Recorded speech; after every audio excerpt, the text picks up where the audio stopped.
do have to put the monetization on.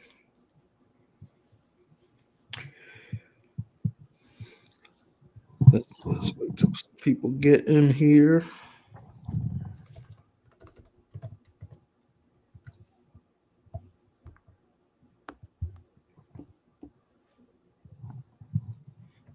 Oh boy, got a lot to talk about. Got a lot of people to address. What's up? Oh What's up, God. Bo?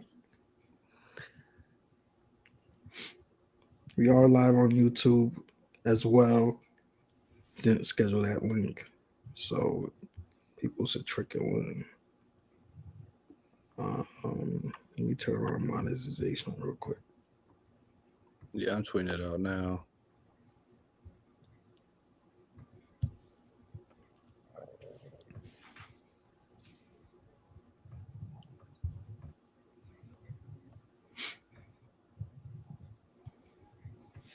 Yes, sir. There we go. Little positive vibes in the chat tonight. There we go. I'll take the change. Already got the J Man love. Already got the J Man love in here. I appreciate that. Oh, this guy Monty, funny. Oh yeah, oh yeah. Come on now. We'll wait till people get in. Okay, we trickling in now. We can start. We can start. It's late. It's late. Thank you for what you guys do, and appreciate you guys having me on. We were trying not to score and everything. We got about 30, 33s or something. Yeah, I mean, we kind of felt that. We kind of feed off that energy. This place is amazing. Like I really love Duke, and I love the atmosphere I'm in here. Mark Williams, beast mode. Paolo first half, he had the cramping stuff. Fair enough. Beast mode.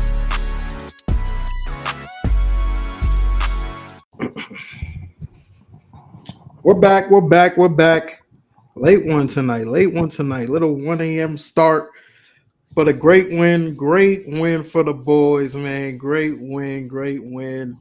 Glad to be live after a victory, unlike last time. But yes, we have a lot to talk about. But first, Russ, I don't know where Russ is. Maybe I think he's on dad duty tonight. Even though he is on the West Coast compared to every one of us who are struggling right now with the timing. But we got my guy. Got to introduce my guy, J Man here, Jordan.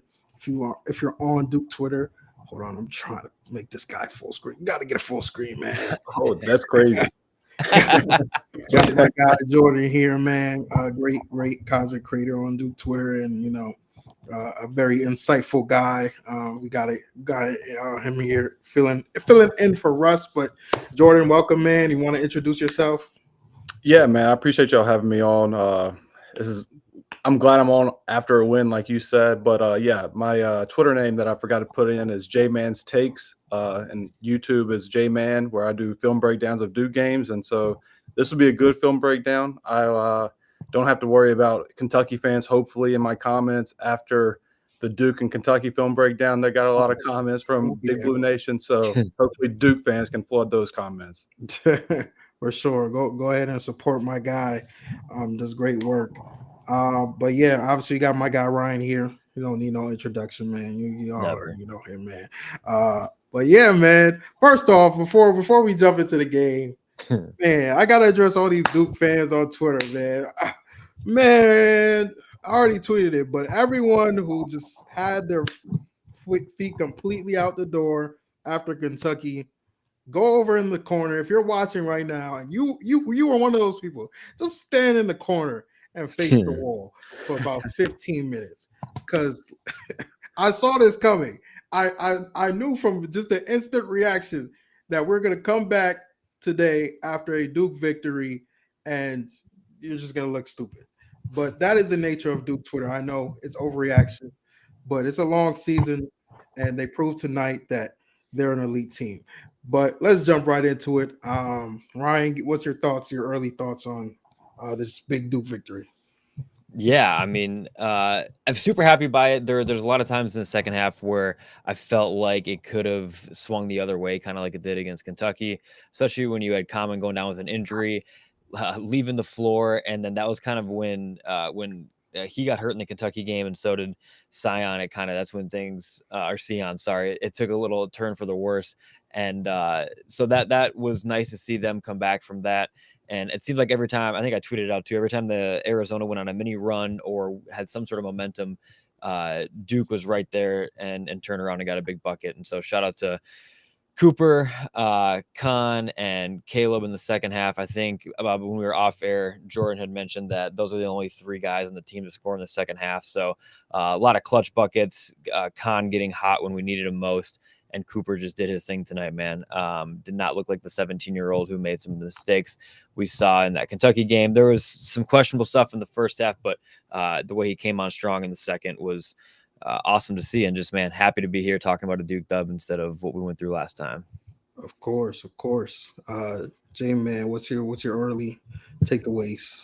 Yeah, to follow up there, shout out JJ. My guy JJ Jackson tweeted out that stat: 3 Duke players scored in the second half. And but to go off the Cooper Flag thing, like that just shows how good he is. Like he started 3 for 11. You're like, oh, this is just gonna be an off night for Cooper. Like Duke's gonna find another way, and he finished 10 of 22. Started 3 for 11, finished 10 of 22 on the road. So it just shows his toughness and his demeanor.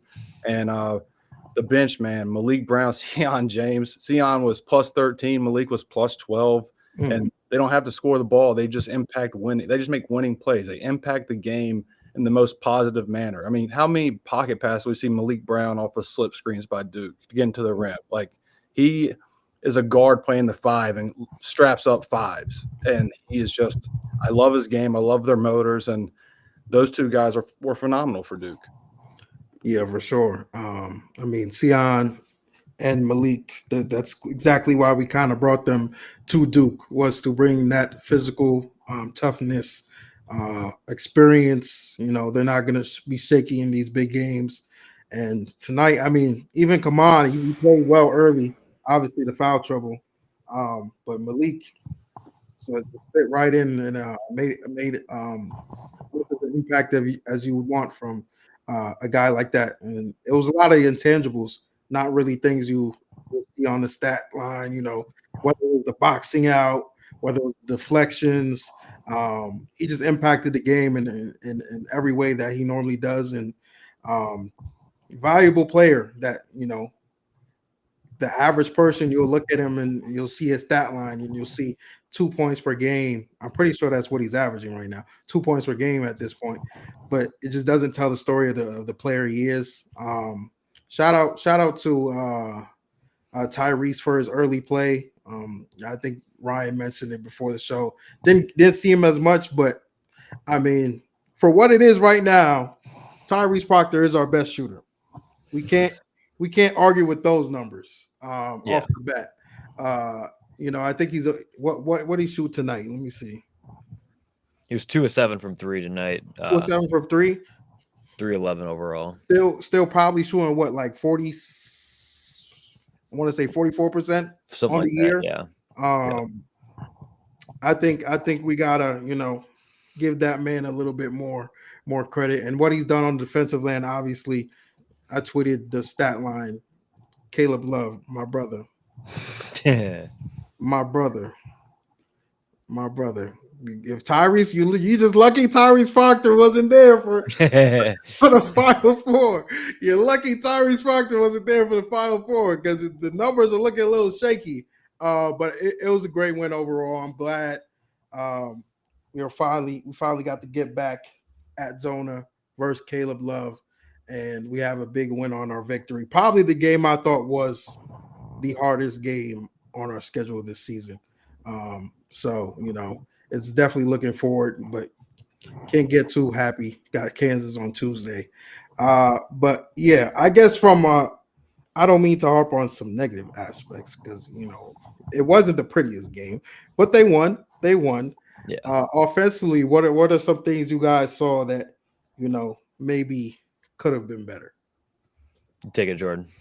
Honestly, just execution, like out of the pick and roll. I felt like Duke had like momentum going to the rim, and it seemed like when the guard would shoot a tough lay, the lob was there, and then when they try and lob it, the lay was there. So it's just like indecisiveness turning that corner, and it was just that. And then Duke missed some open shots. I know that's going to trigger some fans of, again, Kentucky with talking about missing shots, but Duke did miss some clean looks. But at the end of the day, man, it was just a rock fight. I tweeted it like I'm a sicko. Like, I love hard fought, ugly wins because that says more about your team than a clean win, because you get to see the dedication, the resilience, their challenge, they fight through. And coming off of that Kentucky loss where Duke was up 9 multiple times and gave up that lead, you saw Duke go up double digits. Arizona came back in, and then Duke, I think it was Knipple, hit a 3. Duke was up 5 or 6, and then Knipple, who had a quiet first half, kind of struggled early in the second half, hit 2 massive 3s for Duke. And that just shows the type of guys these guys are. Like, they next play mentality, and they come up big. For sure. One thing I guess I pointed out just during the game, offensively at least, was I just like to see Kaman get involved a little bit more with touches. Definitely love his ability to roll to the rim, and even in the BAL when he was playing, he did score a lot off of offensive rebounds and rolling to the rim. But I think he just has more to his game that we haven't seen. Yeah. And I think his ability to shoot is a bit underrated. We saw it tonight, but I'm not even talking about 3-pointers. I think he has a mid-range game. I mean, we saw it slightly against Team USA with that face-up against Embiid. I just think we could utilize him more being a 7-2 guy with touch and skill. And, I just like to see him get more touches. I like to maybe even see some high-low with him and Cooper. We definitely rely on Cooper heavily, and I think Cooper is one of the best, most talented players in the country, but he's never really been a shot hunter in his career. And I feel like at this point he is taking a lot of shots. Some of the shots he should hit. Like that, what did he shoot tonight? He's 10 of 22. 10 of 22. There were some shots like Cooper, we know you're hitting a lot of those layups, but yeah, I like it when the shots are dispersed, when it's even. I think that's when Duke is most dangerous, when the shots are coming. But I think Arizona definitely keyed in on Khan. I think every screen he came off of, they were jumping it. They were in front of it. They were cheating on it, and I feel like it's a learning experience for him as well. I think he struggled a little bit against the physicality and speed and athleticism of Lewis, Bradley. I'll throw Caleb Love in there, whatever. But I definitely feel like, as our offense grows, as we mature during the season, the offense will get better. The defense is ahead of the offense right now. And that's not necessarily a bad thing for a young team, but definitely I feel like we can do a lot more things better offensively. Yeah, no, I agree with you there. I think my one question going forward is how that 8th spot in the rotation gets filled. Mason Gillis tonight came in and played 7 minutes. I'm not like going to sit here and start saying like he needs to be taken out of the rotation, but at one point does Isaiah Evans get burned in this game? It's tough because it felt like when they were struggling offensively in the first half there, or the latter part of the first half, and Gillis was in. I think it was that lineup where Sion and Malik might have been in for a stretch too. But Mason just didn't really seem to provide much as from an offensive threat standpoint, and he wasn't even looking to take shots when he was open. I think he only shot, I think it says, one time.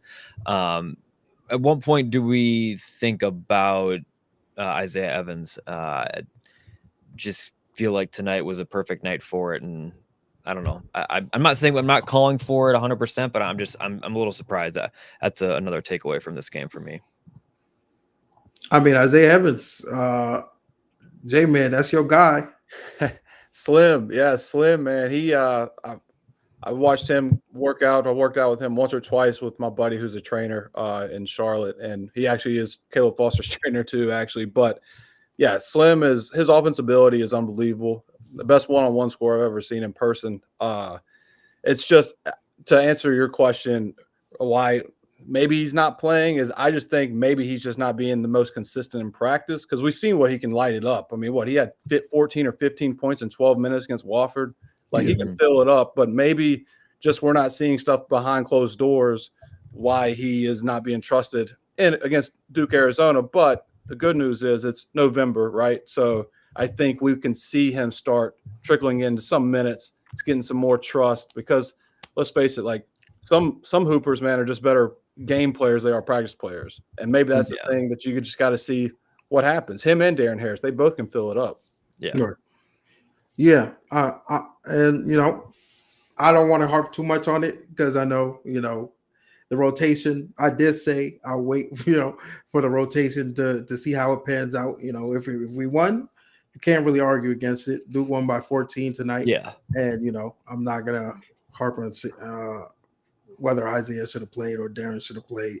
But it's definitely an interesting, I think, conversation just with how the game went. And if Kaman injury did end up being, I guess, the turning point for Duke not winning this game, then you'd have to point to, you know, maybe playing more people. But I mean, Duke won the game by 14 points. And I think that's the potential of this team. Defensively, I think Shire told us before the season, this may be his best defensive team. And tonight they look like animals all over. And I don't know what else to say because, you know, I think this was just a performance that you can't really argue with besides the offensive struggles. Yeah, and I opened with you kind of needed to see that as a fan after the Kentucky game because I don't want to call it a collapse, but having a 9-point lead at halftime and then kind of just squandering it away in the way we did, that could have happened tonight as well. I mean, still a youngish team, and it was just nice to know that anytime, and this was even a tougher environment to play, I'd say, on the road at Arizona for sure. So just seeing them have an answer to everything that Arizona was throwing at them anytime they got momentum, it's just showing maturity, and it's happening pretty quickly. And it starts on the defensive side, kind of like you were talking about. I did want to mention, and I'll be interested, Jordan, to hear your breakdowns after this about defensively what we were doing. But it seemed like Tyrese Proctor was just everywhere on the floor. Could have had an impact on his scoring in the second half, as active as he was, sure. But him defending any guard that he had to be switched onto or anything was impressive. And then obviously Sion and Malik Brown were super important on that end of the court. I think I sent it in the first half in a group chat that I think Sion James, I don't know about getting drafted, but there's a place for him at the next level on the right team. I think it'd be interesting development throughout this season just for his size and athleticism and defensive ability. Just really excited to see where that goes. I know Caleb Foster in the first half struggled a little bit. I think he played quite a bit better in the second. I don't think we're on starting lineup changing alert just yet, but it will be interesting to see that play out because I felt like there was a pretty quick trigger from Shire pulling Foster in that first half and keeping Sion in for it seemed like quite a while in that first half. So I will say though, I do think Caleb played better in the second half. I know. Yep. For sure. I know he's gotten the worst of probably Duke slander. I saw it myself in the first half. Apparently, I get attached to it because you know I've praised Caleb Foster in the past, but I think he played well in the second half. I think that three was big for him, for sure. I think he took he hit a floater. Oh no, he missed the floater and got the tip back later in that second half. I think he just sometimes is in his head. I think more often than not, especially on the open shot. He's a better shot. He's a better shooter than we've seen. Oh yeah, I think we could agree with that. And sometimes I feel like he gets in his own head, but I think he played better in that second half, especially when Tyrese had to go out with 3 fouls. Yeah.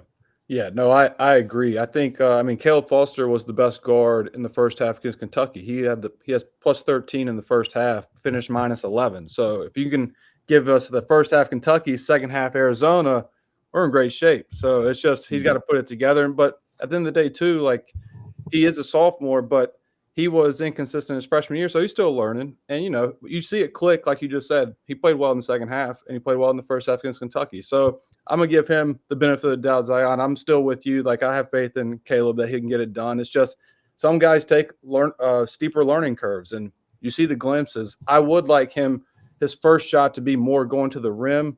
I think when he shoots a 3 first, like we saw tonight, he started 0 for 2 from 3 and 0 for 2 from the field. Get to the rim, get to the line early, and maybe get that rhythm hitting that 3 ball. Because when he gets hot, like that 3 is contagious. Saw it against Wofford, so he just got to put it together. Yeah. I'm not fully worried about Caleb yet. And I think in general, obviously, people see the Achilles heel as all of this team as the backcourt. I still don't see it as a major Achilles heel, especially when you have a guy like Sion James who can come in and be that consistent, strong, tough presence. But what did the team shoot from 3 tonight?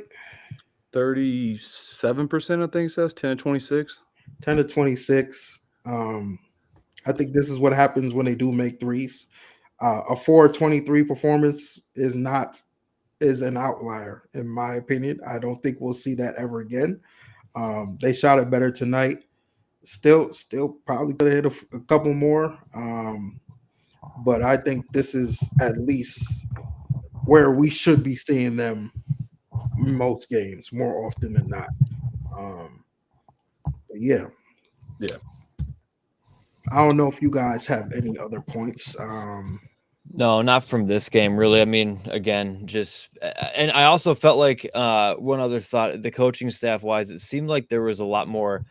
Ball movement was an emphasis, obviously, but also the plays. We just felt like there's guys moving all around, more off the ball movement, which was nice to see. So I don't know if it was completely different than the Kentucky game or the Wofford game, but just nice to see some fluidity on the offensive end. I know it got a little stale for a little while there, but towards the end of the game and also in the beginning of the first half, I felt like things were moving and flowing better than we've seen in the past. So excited to see where that goes, especially against a Kansas team that I don't think is in the upper echelon of defensive teams out there. So that's a good sign going forward for a game like that. Number one, we do have to figure out what the score is, because this guy's saying they added a point. Now Arizona's site has it at 69-55. I think it's 69-55. Yeah. Yeah, that's what I've got too on Action Network. Yeah, ESPN originally had it 70-55. I think it's 69-55. But yeah, that is moving on to Kansas. I guess we could talk about it a little bit. Yeah. What are your expectations for? I guess we can start with J-Man. I mean, me personally, I know already it's attack Hunter Dickinson, make him guard ball screens. But what are your thoughts? You took the words right out of my mouth, Zion. I mean, Hunter Dickinson cannot guard a parked car. Like he just can't. He will give. I don't care if he gets 25 and 12. Like I've never seen it with him. But I like Duke. In all seriousness, like the one thing about this Duke Arizona game, Arizona was the number 1 offensive rebound team in the country. Duke held them to 6 offensive rebounds, and 3 of those came when Duke late in the second half. Duke was tired and gave up second chance points. But now you go to Kansas. Hunter Dickinson is going to go try and crash boards. I like Duke with either it's Malawach or if it's Malik Brown one-on-one with Hunter Dickinson. I just like Duke's defense tenacity and then help side. Like you said earlier, Duke's defense is probably ahead of Duke's offense, but in November, that's a really good thing because, I mean, John Calipari had the famous quote after Duke blew Kentucky out of the water that he doesn't practice defense until like January, which is insane to say publicly. But to see this Duke team that locked in defensively, like 38 points, whatever Wofford had, 55 on the road now. Like this Duke team is really locked in defensively, and that can win you a lot of games. And so I think we're going to see more of the same against Kansas. Yeah. Yeah, and they do have, I would say, probably one of the better offenses that we're going to face in the non-conference. Arizona normally I would put up there, but Kansas obviously has guys. Dickinson. It'll be an interesting matchup because I do think Kaman can put up a fight, and Malik Brown is obviously talented enough defensively, but he just kind of gets his every game. Hunter does, and it's just regardless of if you have a 7-footer on him or a 7'2" guy on him, it'll be interesting to see how that matchup works, and then especially getting him, like isolating him on defense, getting him everything's kind of a mismatch, kind of like Jordan was saying when it comes to Hunter Dickinson and defending, but how we move him around the perimeter and try to make him work harder so he doesn't have the energy he might on the offensive end if we're making him work on the other end of the floor. So, yeah, and like I said, defense travels. That's kind of what we have to go with our bread and butter there. If we're not missing shots like we did against Kentucky and knocking them down to a better extent like we did tonight, they're a good team. Don't get me wrong. Like Kansas is a really good team. Just not that I lost confidence with the Kentucky game, but just seeing them come out and do this and show what they're capable of. And to be honest with you, this is probably like a B performance. I don't think we've even seen their A stuff yet against a solid team. So yeah, just looking forward to continuing to improve. And I think they can do it, man. I don't see why not at this point. Yeah, don't jinx nothing, brother. You know, I'm not jinxing anything. All right. I understand, but just don't get too confident yet. Because I will say though, Kansas, although I think defensively Arizona is probably going to be a better team than Kansas. Like you said, offensively, Kansas can score the ball, especially if they get scoring from Mayo, AJ Storr. If they get scoring from that perimeter, it's when they start becoming dangerous. And I'm not. If we play like we did tonight offensively, I don't know if we're going to get as many stops against Kansas. Yeah, it's gonna be a little different. You know, I'm still confident in that game. I'm not Kansas. I think tonight was the game I marked on the schedule as we get this one. Yeah, this team gonna be something special. And I think they won by ESPN that just said 70-55. So I don't know what it is. But who hit a three? I mean, that's what we got to know. Somebody's foot was on the line. Apparently, now it's not. So something happened. So I'm gonna say we won by 15 tonight.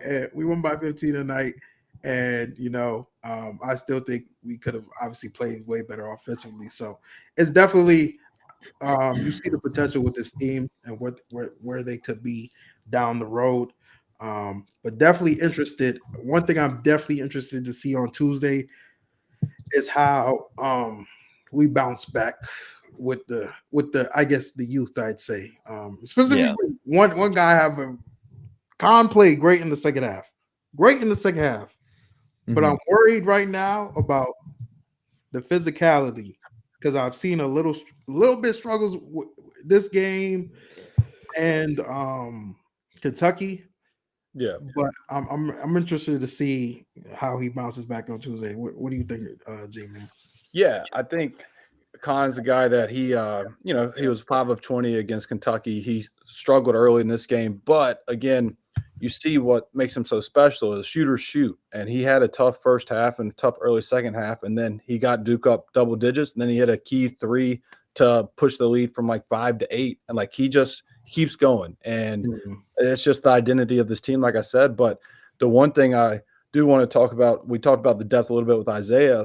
I'm kind of wondering about maybe we see Big Pat if Hunter Dickinson's going at Milo Watch and the refs are calling tic-tac fouls where you saw Malik Brown play with 3 to end the first half against Kentucky. Like if those two guys have 2 fouls, can Pat steal you 2 minutes, 3 minutes in the first half just to get to the half? Like that would be something to see. But and also offensively, Cooper Flagg, he was 2 of 5 from 3, which is encouraging tonight because he was 4 of 18 coming in. I assume Bill Self will go under ball screens with Cooper. Can he hit those? Can he shoot those with confidence and just shoot them in rhythm? And if he can knock down 2 more, then that keeps defenses honest. For sure.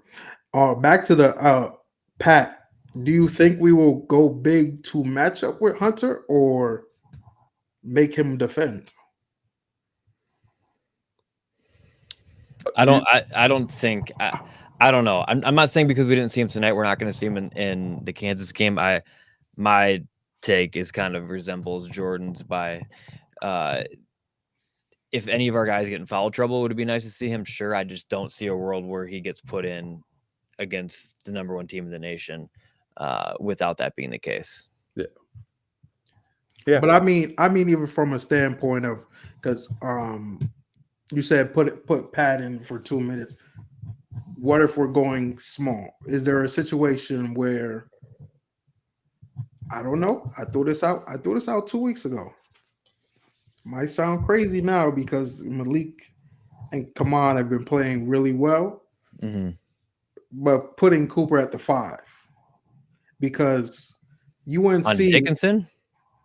Yeah, because when UNC started coming back, it was Jalen Withers at the 5, who maybe has a little bit more strength than Cooper, yes, but I don't think their objective wasn't we're going to worry about what Hunter Dickinson, does on the offensive end. We're going to make him guard in space, more than anything.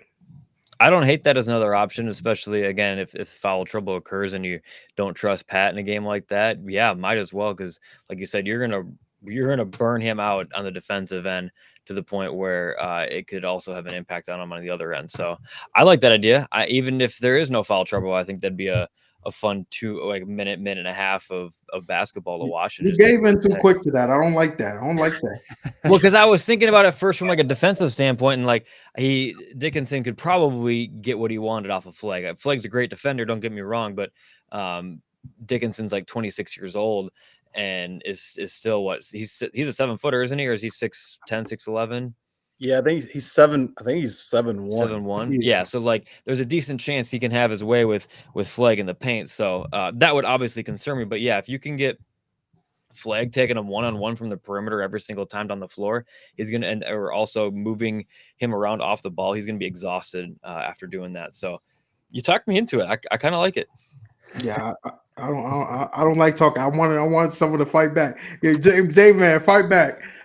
I would be a little worried. It might be a little mouse in the house situation on Duke defensively with Hunter Dickinson just being the old man, grown man straight. Like you said, he's like 7th year. Feels like he's 25 and Cooper's legit 17. So like Cooper Flegg was 10 years old when he started college. Like, I mean, that's insane to say out loud, but that is crazy. If that was to happen, I assume like you would have Mason Gillis at the 4, somebody as a spot up shooter, where if you tried to hide Hunter Dickinson guarding, you got to still guard a shooter in the corner. But yeah, hopefully that doesn't happen. At least not against Kansas. I would not want that to be the first test. Well, and then like you can look at it. The other thing is, and he's not a huge offensive threat, but then who's going to guard KJ Adams on the perimeter? And at that, like we don't have like Adams on the perimeter. No, I'm saying not on the perimeter, but just like anywhere else. Like who's going to be? You're going to put Khan on him. You're going to put Proctor on him. Sion, I get it. They all have size, but he's 6'7", 6'8". Like that's not a guy that's going to be easy to defend if you're putting guards on him. No, for sure. I do think Sion could play up a bit. For sure. I think Mason Gillis could play up a bit. It's not like even when, like I say, Duke at the 5. I don't think Duke is going to play Cooper at the 5 anyway. But even when I say that, it's still like everywhere else, they're going to have the positional size advantage for the most part, at least for the 3 guard spots. So, like, I don't even think necessarily in situations where Cooper is at the 5, that it's like we're downsizing incredibly. But obviously at the 5 position is where the big mismatch is. It'll be a good game. I'm looking forward to another test. Like, I love that Shire built this non-conference schedule the way it is, because you really can test your team early. And obviously I've always said the season doesn't start till the calendar flips over, but it's really nice to see like these tests. Like Duke just played Arizona. Now I'm watching UNC play at Hawaii. So it's just like 2 different types of non-conference schedules, but it's still a good ball that Duke's playing regardless of 1 loss already. Yeah. And I mean, you get out this stretch. Honestly, I'm not going to anticipate a 2-1 stretch, but like you beat Kansas or Auburn. Hopefully, it's definitely Auburn at home. I think it's a very successful non-conference stretch, at least for this portion. Then Illinois. Yeah, if they go 3-1 in this early season non-conference schedule, that I think if you would have asked majority of Duke fans, the non-crazy ones, if they would take a 3-1 in that schedule we had, I think most of them would take it, and I'll take a 2-2.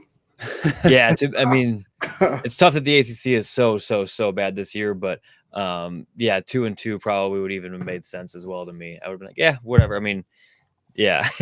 But at this point, you go for 3-1 at this point, though, because we say 3-1 like preseason previews 3-1, but everybody assumes the loss was at Arizona, so it's just 3-1 in a different way. Right. Yeah.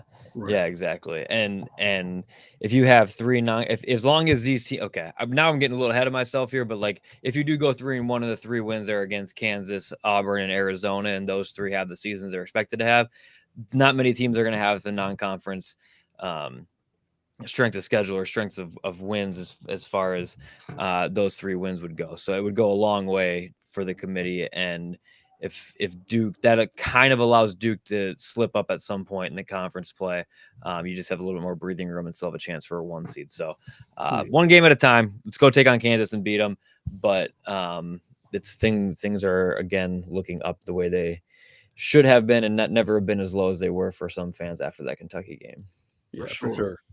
I agree with that. You guys have any last thoughts?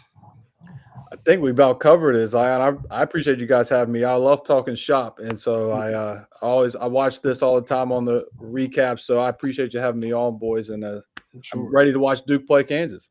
Yeah, we'll definitely try to have you on again this season.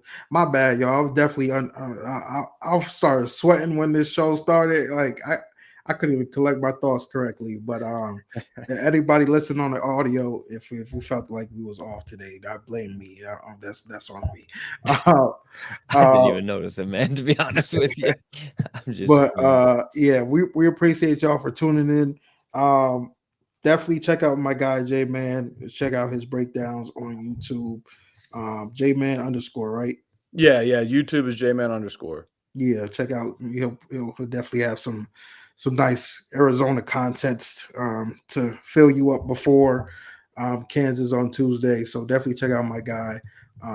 Follow obviously all of us on Twitter. Subscribe to the Field of 68 network and the main channel. And also the Crazy Cast channel. Go to the YouTube and type in. There might be some stuff on there too later. But we appreciate y'all for tapping in with us. Great win tonight. We'll be back Tuesday night. What time that game start? 9? 9 o'clock. Get that nap in again. Yo, they don't respect us out east, man. They don't. Yeah, good reason for that. But we appreciate y'all. I guess before we get out here, social _ J. My social is J-Man's Takes. So JMANNS Takes. So that's my Twitter account. You can find me there. JJ Redick Avatar. Gotta get the JJ Redick Avatar. But yeah. Nah, chill. Russ is back. Russ is back next time.